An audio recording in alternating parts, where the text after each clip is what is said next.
Dear students, आज का अपना टॉपिक प्रोन की फिजियोलॉजी के बारे में अपने चर्चा करेंगे। तो जिसमें सबसे पहले उसका डाइजेस्टिव या उसका पाचन तंत्र, इसके बारे में अपने चर्चा कर रहे हैं। तो जो पाचन तंत्र है इसको अपने मुख्य रूप से 4 भागों के अंदर अपने डिवाइड किया हुआ है। तो जिसमें पहला उसका स्ट्रक्चर ऑफ एलिमेंट्री कैनाल, जो आहार नाल है उसकी संरचना। दूसरा इसका जो हिपेटोपेंक्रियाज इसके अंदर पाया जाता है उसके बारे में। फिर तीसरा इसका भाग है फूड एंड फीडिंग, कि उसका भोजन क्या है और किस तरह से ये उसको ग्रहण करता है। और चौथा भाग है अपना उसका डाइजेशन और एब्जॉर्प्शन, पाचन अवशोषण।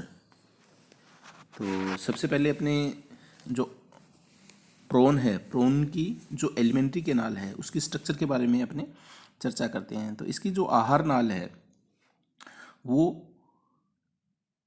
3 पार्ट्स में डिवाइड होती है। जैसे उसका फोरगट जिसे अपने अग्रांत्र कहते हैं, फिर उसकी मिडगट जो मध्यांत्र है, और उसके बाद में उसकी हिंडगट जो पश्चांत्र है। तो इस तरह से अपने इसको 3 भागों में डिवाइड कर सकते हैं। तो फोरगट है, फोरगट के अंदर या जो इसकी अग्रांत्र है, अग्रांत्र के अंदर माउथ, माउथ के बाद में बक्कल कैविटी, ईसोफेक्स और स्टमक, ये जो पार्ट्स हैं वो इसके क्या है, फोरगट के पार्ट हैं। और उसके बाद में जो मिडगट है, मिडगट के अंदर इसकी इंटेस्टाइन, और हिंडगट है, हिंडगट के अंदर इसका रेक्टम और एनस। इस तरह से इसकी जो आहार नाल है उसके मुख्य मुख्य भाग हैं। अच्छा, इसके अलावा इसकी जो स्ट्रक्चर की अपन बात करें तो सबसे पहले जो इसका फोरगट और जो हिंडगट वाला पार्ट है, ये जो दोनों भाग है वो क्यूटिकल के द्वारा अंदर से लेयर्ड रहते हैं, आस्तरित रहते हैं। और जब इसके अंदर विमोचन की क्रिया होती है, मोल्टिंग की क्रिया होती है, तो उस समय क्या होता है, जंतु के बाह्य कंकाल के साथ ही ये पूरा क्यूटिकल का लेयर होता है वो उतार दिया जाता है। अच्छा, इसके बाद में इसकी जो मिडगट है या जो इंटेस्टाइन का पार्ट है वो क्या, एंडोड्रम कोशिकाओं के द्वारा आश्रित रहता है। तो ये इसकी जो जनरल स्ट्रक्चर की बात है उसके बारे में अपने देखा। फिर इसके अपने जो मुख्य जो फोरगट का पार्ट है, फोरगट के अंदर इसका माउथ, बक्कल कैविटी, ईसोफेक्स और स्टमक, इसके बारे में देखते हैं। तो ये इसका डायग्राम है, जो ऊपर का डायग्राम है, ये इसका क्या है, डाइजेस्टिव सिस्टम या जो इसका आहार नाल है उसका भाग है। तो सबसे पहले अपने माउथ की बात करें तो अपने को पता है इसका माउथ है वो इसकी जो आगे का जो शीर्ष पार्ट है, शीर्ष के अंदर इसकी जो अग्रशिरा होता है, उस अग्रशिरा के मिड वेंट्रल सरफेस पर एक दरार के रूप में एक बड़ा छिद्र पाया जाता है जो इसका माउथ होता है। अच्छा, माउथ के ऊपर की तरफ देखें तो इसके अंदर क्या होता है, लेब्रम होता है, लेब्रम के द्वारा घिरा रहता है। और दोनों पार्श्वों में इसकी जो मैंडिबल है, मैंडिबल के कौन से इंसाइजर प्रोसेसेस, उनके द्वारा घिरा रहता है। और नीचे की तरफ इसके अंदर बाइलोब्ड लेबियम के द्वारा इसके अंदर घिरा हुआ पार्ट होता है। तो इस तरह से इसके अपन देखें तो ऊपर की तरफ तो इसका ऊपरी ओस्ट या जो ऊपरी होठ है उसको कहें तो लेब्रम हो गया, नीचे वाला कौन सा हो गया, लेबियम हो गया, और साइड के दोनों इसके मैंडिबल के इंसाइजर हैं। फिर इसके बाद में माउथ है, माउथ के बाद में इसका जो आगे का बक्कल कैविटी का पार्ट है। तो बक्कल कैविटी जो माउथ है वो एक छोटी कैविटी के अंदर खुलती है जिसे अपने बक्कल कैविटी कहते हैं, और वो क्यूटिकल के द्वारा लेयर्ड है, जैसे स्टेप देख चुका है। और जो ये बक्कल कैविटी होती है, उस बक्कल कैविटी के अंदर इसका जो मैंडिबल के जो मोलर प्रोसेसेस होते हैं, जो मोलर प्रवर्ध होते हैं, वो स्थित होते हैं, जो कि भोजन को पीसने का या और छोटे टुकड़ों में काटने का कार्य करते हैं। फिर इसके बाद में बक्कल कैविटी के बाद में आगे का पार्ट होता है ईसोफेक्स होता है। तो जो ईसोफेक्स है वो एक छोटी जो इसकी संरचना है उसके रूप में होता है। और इसकी जो कैविटी होती है, जो अंदर की लेयर होता है, वो क्या, फोल्डेड, इसके अंदर फोल्डेड के द्वारा घिरी हुई रहती है, फोल्ड्स पाई जाती हैं इसके अंदर, जिसमें इसका इंटीरियर फोल्ड है, पोस्टीरियर फोल्ड है और लेटरल फोल्ड है। फिर इसके बाद में जो इसकी ईसोफेक्स है, ईसोफेक्स के बाद में इसमें स्टमक पाया जाता है। और स्टमक होता है वो इसकी आहार नाल का सबसे चौड़ा भाग होता है, सबसे बड़ा भाग है, जैसे स्ट्रक्चर के अंदर दिखा रखा है ऊपर देखो ये है ना। तो ये इसका स्टमक या आमाशय का भाग है जो कि सबसे चौड़ा भाग है, जो इसकी सिफेलोथोरेस केविटी होते हैं उसका अधिकांश भाग बनाता है। अच्छा, अगर पीछे की तरफ देखें अपने इसके, तो हिपेटो जैसे इसका स्टमक है, स्टमक के बाद में हिपेटोपेंक्रियाज पाया जाता है जो कि इसके पीछे की तरफ पार्श्व जो लेटरल साइड है वहाँ पर, और जो वेंट्रल सरफेस है उसके ऊपर एक बड़ा जो ये सेल्यूलर पार्ट्स दिखा रखा है अपने, ये हिपेटोपेंक्रियाज होता है। सॉरी।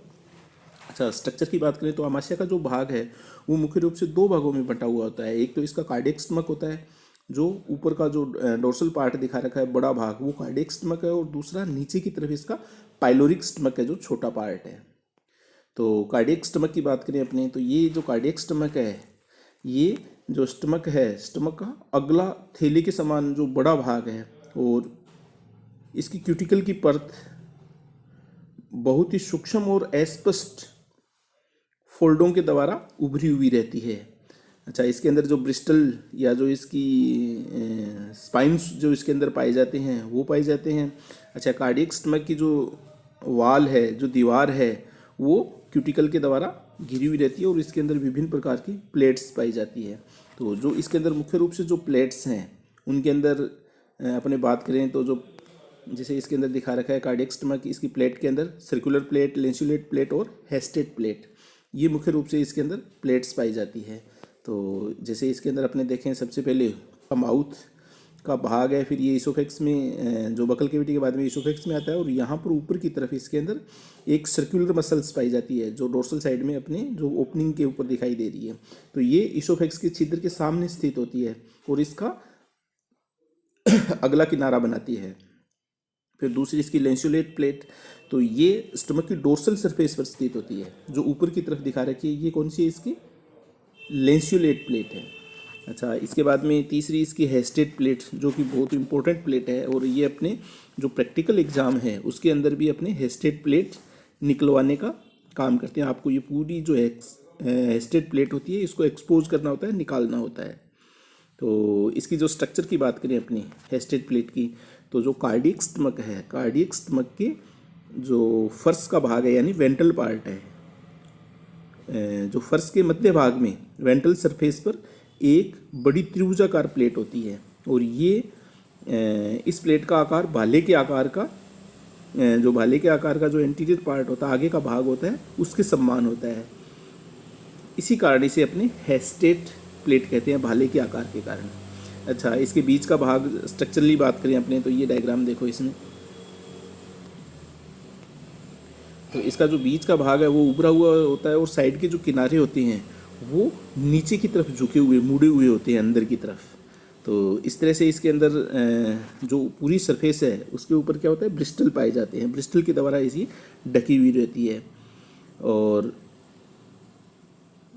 ये जो इसकी जो हेस्टेड प्लेट है, हेस्टेड प्लेट के अंदर जो साइड पार्श्व में क्या होता है, इसकी स्पोर्टिंग रोड होती है, और स्पोर्टिंग रोड के बाद में इसके अंदर क्या लेटरल ग्रूव बनती है, और लेटरल ग्रूव के अंदर लेटरल प्लेट्स होती हैं। तो यहाँ पर भी क्या है, इसके बड़े आकार के जो ब्रिस्टल्स होते हैं वो इसके अंदर पाए जाते हैं।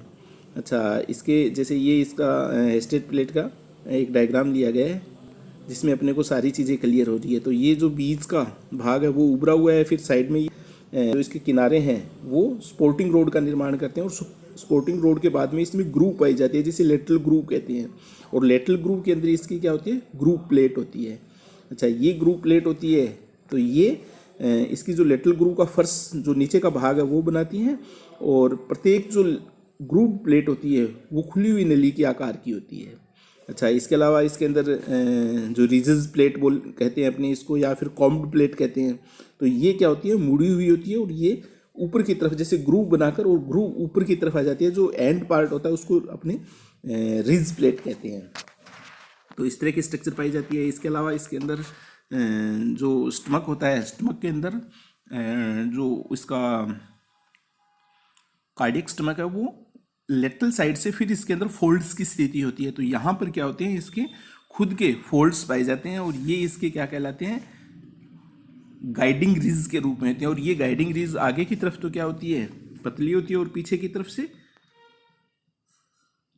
मोटी और चौड़ी हो जाती है।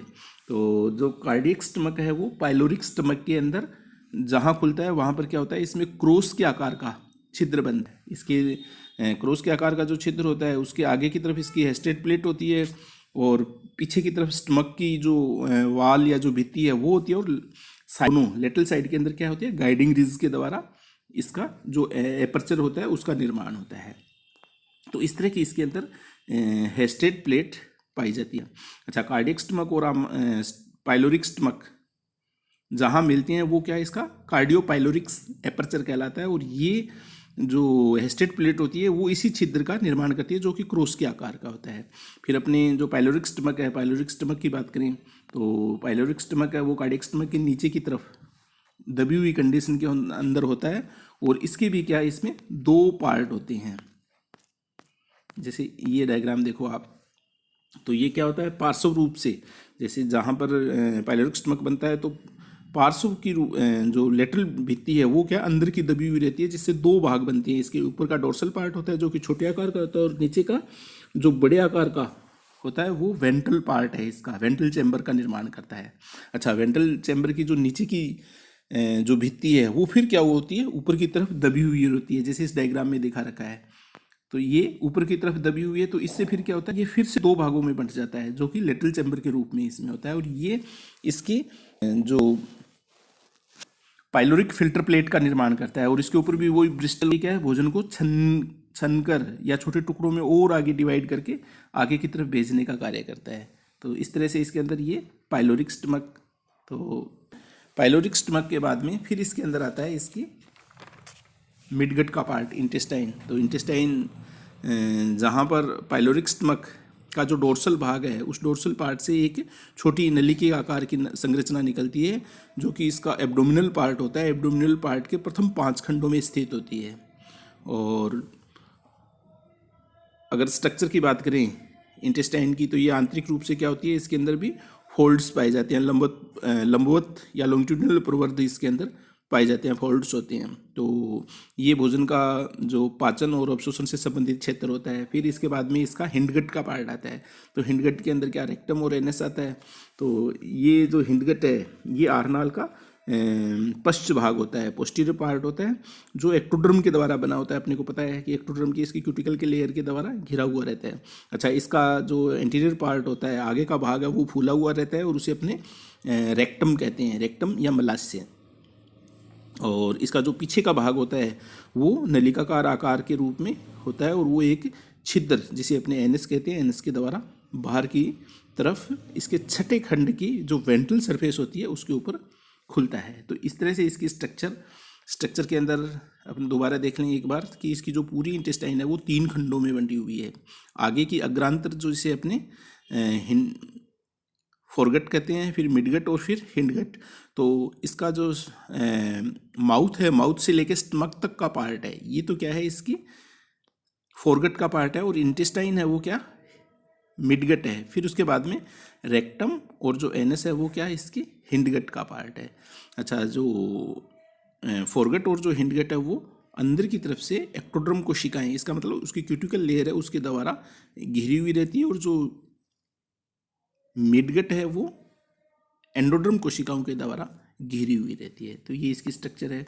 फिर इसके बाद में अपने 2 नंबर इसका जो हिपेटोपेंक्रियाज है, हिपेटोपेंक्रियाज की चर्चा करें तो जो हिपेटोपेंक्रियाज है ये इसका क्या है, बड़ा बाइलोब्ड पार्ट होता है जो कि नारंगी रंग के समान ग्रंथिल भाग बनाता है।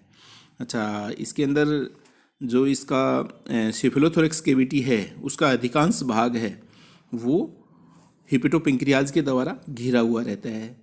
अच्छा, जो कार्डियक स्टमक है इसकी लोकेशन की बात करें तो ये कार्डियक स्टमक के पीछे की तरफ स्थित होता है, और आमाशय के जो स्टमक है उसके दोनों पार्श्वों में फैला हुआ रहता है।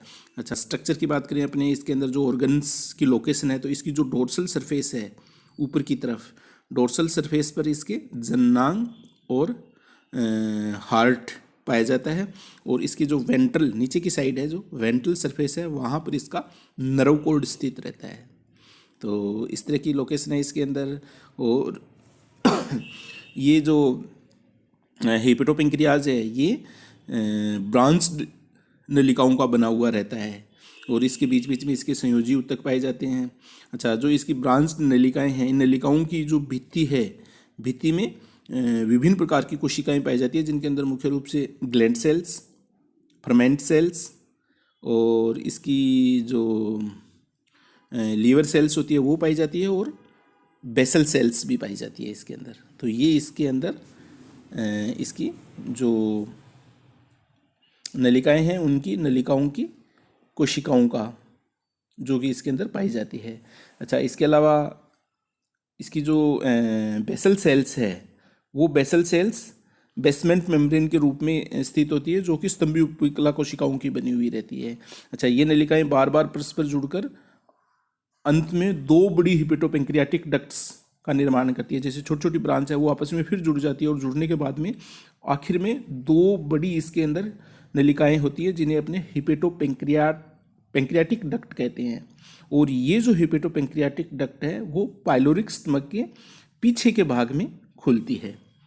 जो पाइलोरिक स्टमक का जो पीछे का भाग है, जहाँ पर इंटेस्टाइन जुड़ी हुई रहती है, तो उस भाग के अंदर ये खुलती है। तो फंक्शन की बात करें हिपेटोपेंक्रियाज की, तो हिपेटोपेंक्रियाज के फंक्शन में देखें तो ये क्या है, इसके पाचक रस या जो डाइजेस्टिव जूस होता है उसका सेक्रेशन का कार्य करता है। और इन पाचक रसों या जो जूस है उसके अंदर मुख्य रूप से क्या होते हैं, विभिन्न प्रकार के एंजाइम होती हैं जो प्रोटीन, कार्बोहाइड्रेट और फैट उनका पाचन करते हैं। अच्छा, ये जो पचा हुआ भोजन है उसको अवशोषण करने का भी कार्य करते हैं। अच्छा, इसके अलावा इसके अंदर जो ग्लाइकोजन, फैट, कैल्शियम है उसका संग्रह करने का कार्य भी किया जाता है।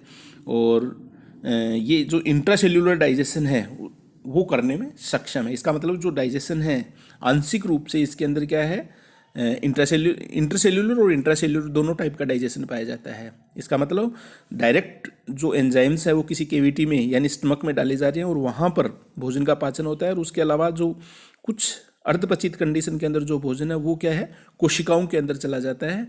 तो ये इंट्रासेल्यूलर डाइजेशन करने में भी सक्षम होता है। तो इस तरह से इसके अंदर जो हिपेटोपेंक्रियाज है उसके फंक्शन। अच्छा, इसके अलावा फूड और फीडिंग की बात करें अपने, तो जो प्रोन है, प्रोन मुख्य रूप से इसके अंदर क्या है, इसके जो शैवाल, मोश और जो जलीय पौधे हैं उनका ये भोजन करने का कार्य करता है। और इसके साथ साथ ये क्या है, जो छोटे जलीय जंतु है जैसे कीट, स्नेल, टेडपोल जो लार्वा है और फिशेज हैं जो छोटी, वो सब या फिर इसके अंदर क्या होती है, जो पानी का जो तल है, जो नीचे का जो बेस है, वहाँ पर उसकी जो कार्बनिक पदार्थ होते हैं, कार्बनिक पदार्थ का जो डेब्रिस, जो सड़ा गला मटेरियल्स है, उसको भी भोजन के रूप में प्रयुक्त करता है। अच्छा, जो प्रोन है वो क्या है, रात्रिचर जंतु है और ये रात्रि में ही भोजन की खोज के लिए बाहर निकलता है और रात्रि में भोजन को ग्रहण करता है। अच्छा, फीडिंग, फूड हो गया। फिर फूड के बाद में फीडिंग की बात करें तो फीडिंग के अंदर इसकी जो तीसरी जोड़ी जो मैक्सिलिपीड है उनकी सहायता से ये जो इसकी किलाब टांगे हैं, जो किलेट लेग्स है, उनके द्वारा भोजन को पकड़कर मुख तक पहुंचाने का कार्य करता है। और जहाँ जो माउथ है, माउथ के अंदर क्या होता है, इसके मैंडिबल के इंसाइजर होते हैं, तो वो मैंडिबल के इंसाइजर प्रवर्ध के द्वारा छोटे छोटे टुकड़ों में काट दिया जाता है। और फिर उसके बाद में जो बक्कल केविटी के अंदर ले लिया जाता है भोजन, और वो बक्कल केविटी के अंदर इसके क्या होते हैं, जो मैंडिबल के मोलर प्रवर्ध होते हैं, वो भोजन को फिर से छोटे छोटे टुकड़ों में और पीसने का कार्य करते हैं।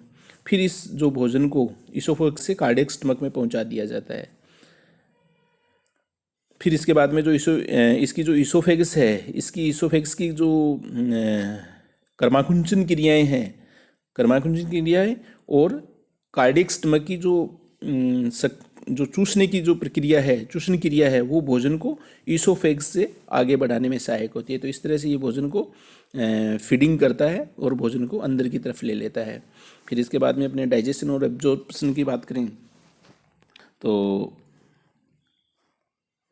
जो प्रोन है, प्रॉन के अंदर जो डाइजेशन है वो भोजन इसका है मुख्य रूप से क्या है, कार्डियक स्टमक के अंदर पहुंचता है। और कार्डियक स्टमक के अंदर जो इसमें इसका जो हिपेटोपेंक्रियाज है उसके पाचक रस इसकी जो हिपेटोपेंक्रियाटिक डक्ट्स हैं उनके द्वारा पाइलोरिक स्टमक में छोड़ दिया जाता है। जैसे ही भोजन कार्डियक स्टमक पे पहुंचता है तो इसकी जो हिपेटोपेंक्रियाज की जो वाहिकाएं या जो वाहिनियां हैं वो पाइलोरिक स्टमक में डाइजेस्टिव जूस होता है उनका सेक्रेशन करती है, और यहाँ से ये जो जूस है वो कार्डियक स्टमक में प्रवेश करता है। फिर इसके बाद में कार्डियक स्टमक बार बार सिकुड़ता है और फैलता है, तो इसमें फिर भोजन को मथने और जो पाचक रसों को जो भोजन के साथ मिलाने का कार्य करता है, और ये भोजन फिर हेस्टेट प्लेट पर से गुजरता है और यहाँ कॉम्प्लेट के जो इसके ब्रिस्टल है वो भोजन को और भी सूक्ष्म कणों के अंदर विभाजित कर देते हैं। फिर जो ये अर्ध तरल भोजन है वो कॉम्प्लेट के जो ब्रिस्टल से छनकर लेटल ग्रूव में आता है और यहाँ से कार्डियोपाइलोरिक छिद्र के द्वारा भोजन पाइलोरिक स्टमक के अंदर पहुँचता है। अच्छा, फिर जो इसका पाइलोरिक स्टमक है उसके वेंट्रल चैम्बर में आता है, जो नीचे का भाग है वहाँ पर, और फिर यहाँ पर जो पचा हुआ तरल जो भोजन है वो पाइलोरिक फिल्टर उपकरण के द्वारा फिल्टर होता है, छनता है, और छनने के बाद में ये क्या होता है, हिपेटोपेंक्रियाटिक डक्ट के द्वारा हिपेटोपेंक्रियाज में ले जाया जाता है। फिर हिपेटोपेंक्रियाज के अंदर इसके पाचन और अवशोषण की क्रिया होती है, और उसके बाद में अर्धपचित भोजन जो पाइलोरिक स्टमक के डोर्सल चैम्बर में पहुंचता है। फिर उसके बाद में ये मिडगट में जाता है, और मिडगट के अंदर इसका मतलब इंटेस्टाइन में जाता है, और यहाँ पर जो पचित भोजन है उसका अवशोषण कर लिया जाता है इंटेस्टाइन के अंदर। फिर इसके बाद में जो शेष बचा इसका जो अपचित भोजन है वो हिंडगट के अंदर प्रवेश करता है, इसका मतलब रेक्टम के अंदर आ जाता है। और रेक्टम, यहाँ से ये भोजन रेक्टम के अंदर मुख्य रूप से जल का अवशोषण होता है, तो ये जल को एब्जॉर्व करता है, और अंत में जो शेष अपचित भोजन है उसको एनएस के द्वारा बाहर निष्कासित कर दिया जाता है। तो इस तरह से इसके अंदर जो डाइजेशन और एब्जॉर्प्शन है उसकी क्रिया होती है। तो इस तरह से इसके अंदर जो प्रोन है, प्रोन के अंदर अपने डाइजेस्टिव सिस्टम देखा। Thank you.